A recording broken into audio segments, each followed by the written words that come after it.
First small stepping stone on the inevitable route to outer space.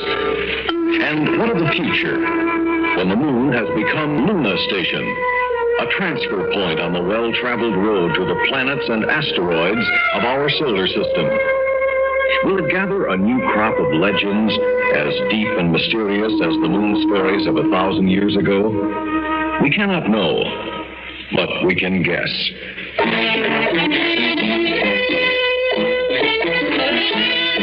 Theater 5 presents The Wandering Spaceman.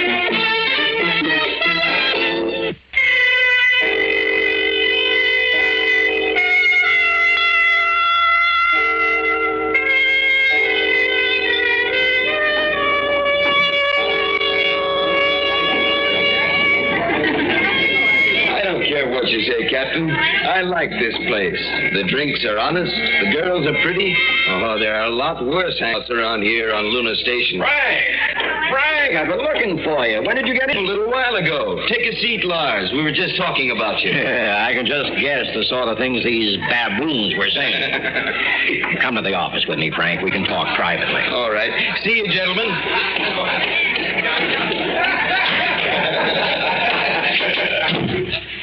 Did you have a good trip, Frank? Oh, as usual. The Mars run nowadays is almost as much of a milk run as the shuttle trip back to Earth. But how's it been going with you, my friend? I miss this place. Have you? Sometimes I wonder about myself. Running a spaceman's dive carved out of the bedrock of the moon. It's a fine occupation for a grown man with a daughter. Well, now, don't run yourself down, Lars. We astronauts need the spaceman's rest. Maybe. And I swear someday I'll toss half these space bums out of this place. Never let them in the front door again. Oh, you shouldn't let them get you down, Lars. They don't get Lars Toner down. Don't worry yourself about that. Still know if I didn't have a daughter to support, I'd be tempted to pack up and find a job back on Earth. And at that, it might be better for her. Well, you'd both be missed, Lars. Especially Sally, eh? Well, don't be embarrassed, boy. I know how you feel about her. Well, I guess everyone on Lunar Station knows. You're a good man, Frank. The sort of man I'd pick for her myself. A captain on a scheduled transport, sober, good future. Frank, let me push my nose into your business. Why haven't you asked her to marry you? Well, I have, Lars. And she? Well, I guess she's not ready to settle down yet. Yes, I was afraid of that. She's like her mother used to be, wild. Oh, I wouldn't say that. You've heard about my wife, haven't you, Frank? I've heard stories. The stories are true. Whatever they say is true. She ran away from me, Frank. Ran away with a bum. Left her husband and her baby for a no-good pilot of a tramp freighter who set his course towards Venus, traveled too close to the sun and burned himself, his ship, and my woman to a blackened cinder. Oh. Sally was only 1 year old then. I raised her myself, watched her grow into a woman who looks like her mother did, and with her mother's blood. She isn't her mother, sir. Maybe she's not. But she has the same streak of wildness in her. I wish you'd marry a good man like you and settle down.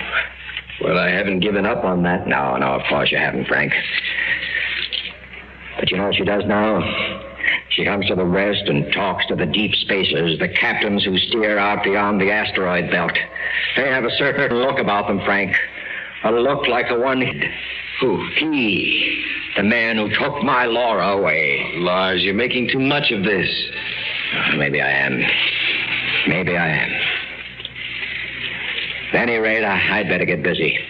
Whatever you think of the spaceman's rest, it won't run itself. Well, I'll go out with you.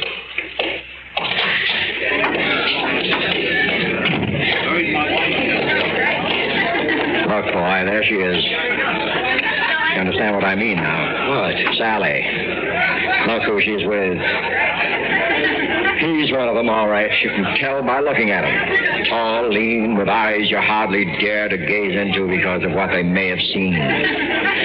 She met him a week ago, and already she can't leave him alone. She's drawn to him, man, like a moth is drawn to a candle flame. I ought to go over there. Take it easy. They're only talking. There's no crime in that. Only talking, yes. But what are they talking about?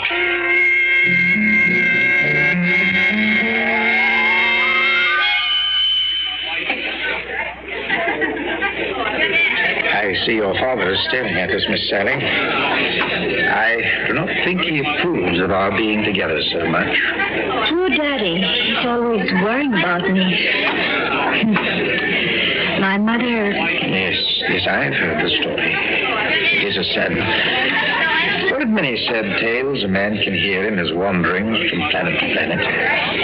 Someone once said that human beings were meant to stay on their own world, and that any love affair that springs up away from Mother Earth is doomed from the start. What a curious idea. You don't believe it, do you? Well, when you've wandered for as long as I have, you simply don't know what to believe. But your father, that you'll meet the same fate as your mother. I think he really is. He says I have my mother's blood in me. I think he really believes that he'll wake up some morning to find that I've followed some stranger into outer space. And you? Could you do what your mother did? I don't know. It would depend on the man, wouldn't it? Well, that young man. The one standing with your father. Oh, Frank. Mm-hmm. Oh, he's really very nice. He'll be an important man one day. He's already captain of a ship on the Martian run. But he's not for you? No, he's not. I sometimes wish he were, but he's not. Oh, why am I telling you all this? A week ago, we were strangers. And if I were your father, Miss Sally, I would worry about you in much the same way he does. You should be more wary of strangers. But why? What can happen to me here? Who can say? A man from deep space might be anyone. He might be a dangerous criminal, or worse. He might even be the Wandering Spaceman. Oh, who? A Wandering Spaceman. Now, don't tell me you haven't heard the tale. No, I haven't. Well, it also is a sad tale. The Wandering Spaceman was a captain in the early days of the Venus run. He was young, bright, ambitious. Then one day, he met a girl.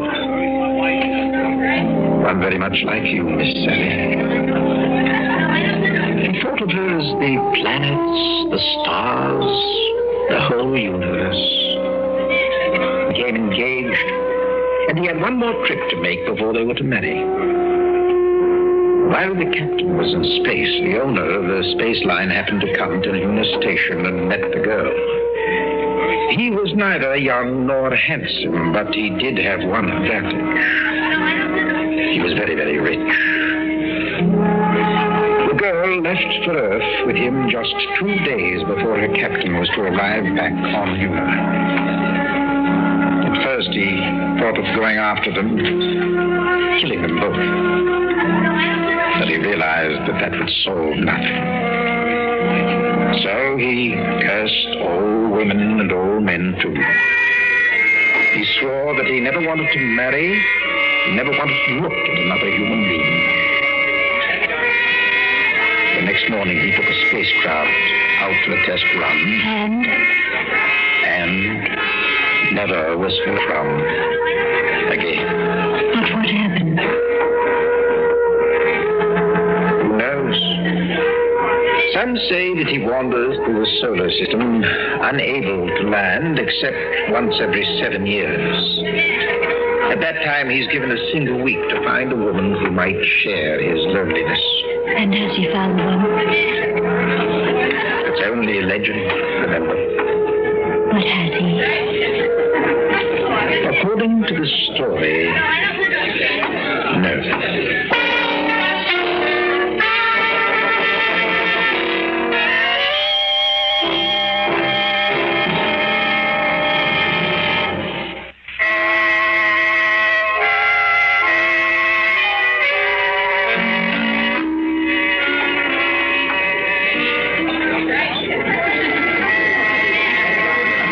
Mother and I were worried about you, Sally. Me? But why? I think you know why. Won't you sit down, Captain? Oh, I forgot. You two don't know each other. Captain Von Groff, Captain Gradney. Do join us. No, I really don't have time. Sally, I'd like to speak with you alone for a few minutes. I'm sure it can wait, Frank. In the meantime, do sit down. Captain Von Groff has been telling me the most fascinating story. I'm sure he has. It's about a space captain who has cursed all women and is condemned to wander between the planets. Perhaps you've already heard the legend of the Wandering Spaceman, Captain. Wasn't there something else about his landing every so often in order to find a woman who would share his life with him? This legend comes from Earth. It was told long before space travel was even heard of. Only then it was not a spaceship that the captain traveled in. It was an old-fashioned sailing ship in which he roamed the seven seas. And instead of the Wandering Spaceman, he was known as the Flying Dutchman. Quite true, Captain. Isn't it interesting how old tales like old truths keep popping up over and over again? I'm warning you, Captain, to stay away from Miss Toner. I have no interest in getting into a brawl with you, sir. Perhaps I'd better leave before the lady is furthest. Wait a minute. Frank, let go of me. Captain Von Groff? Mitchell! Wait a minute. Sally, come back here. Sally!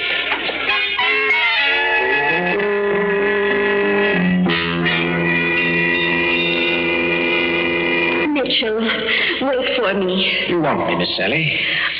I'm so sorry for what happened with Frank. When I see him again, Oh, don't be too hard on the young man, Sally. I can't blame him for what he did. If I had a girl such as you... But I'm not his girl. I've already told you that. And you're so literal, my Sally. Very well, if I admired a girl like you, if I hoped to have a girl like you, then I would not be happy to see you with a man like myself. Sally, we have been seen together far too much over the past week for your friend's peace of mind or for your father's, for that matter. And why shouldn't I be seen with you? Use your own good judgment, Sally. What do you know of me? Only that I'm captain of the Stranger, the tramp freighter, doing odd jobs out among the larger asteroids. It's not a very good prospect for a lovely young girl. No one seems to bother to ask me what I think. Yes, you are right, Sally. Well, what do you think?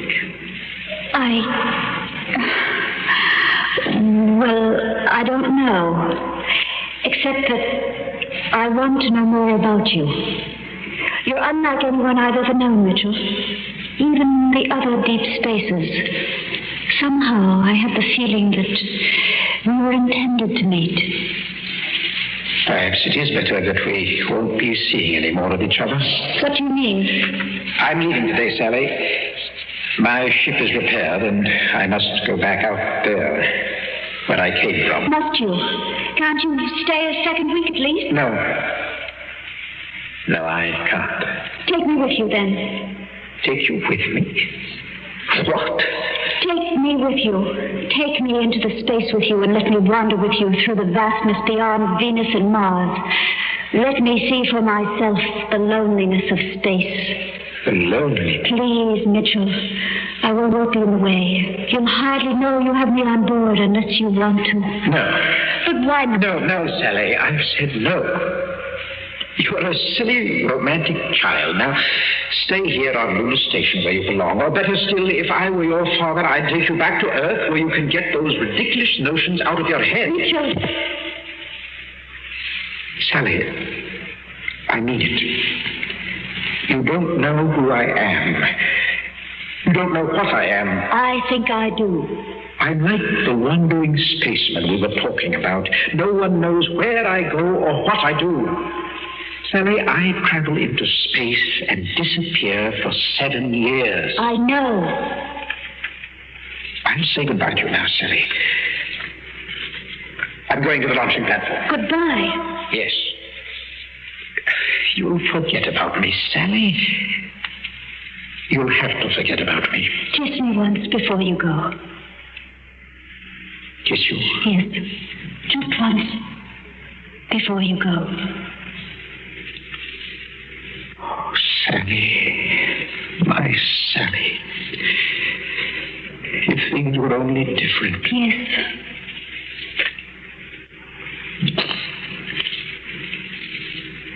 Goodbye.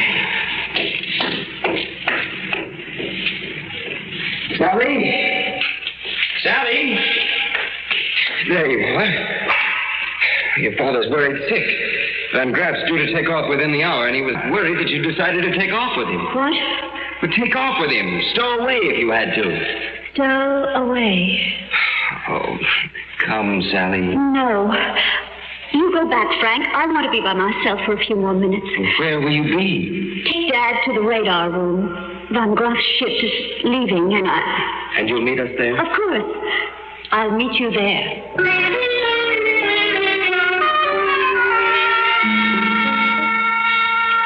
But I don't understand. Why didn't you bring her with you? Don't worry, Lars. She said she'd meet us in the radar room. I suppose she wants to watch Van Graff's ship as it gradually moves off the screen. Yes, I suppose.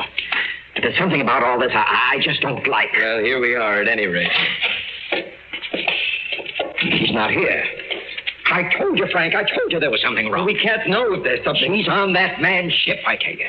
I don't know how she got on board, but she did somehow. I tell you, she's there. Well, if you're sure, we could have the ship searched. Don't waste time, man. Do it.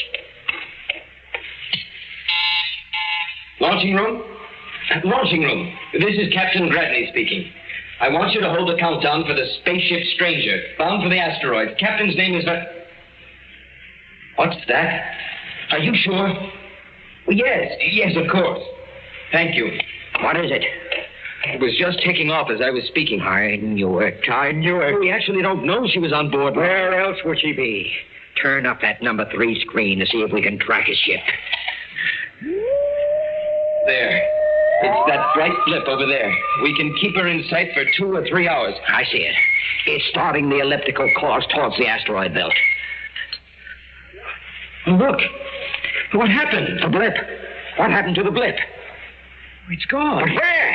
How did it go? No. Let me see if I can find it on another screen.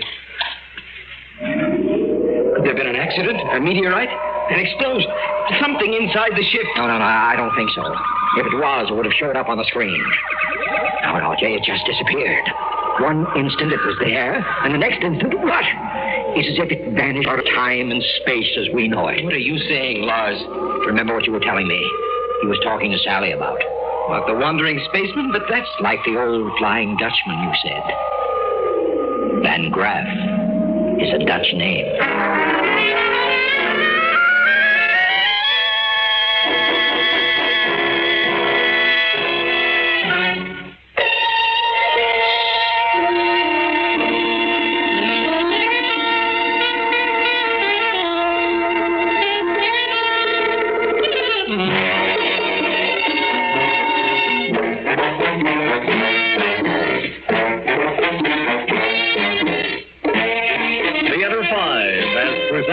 The Wandering Spaceman, written by Mort Golding and directed by Ted Bell.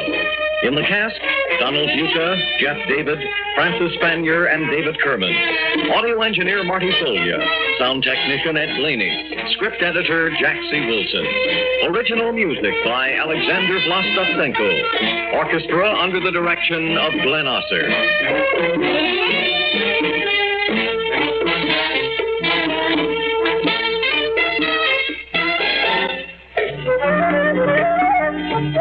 Executive producer for Theater 5, Ted Bell.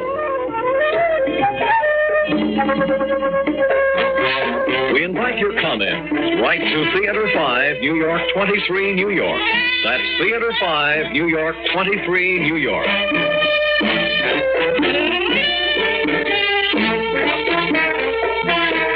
This is Fred Foy speaking.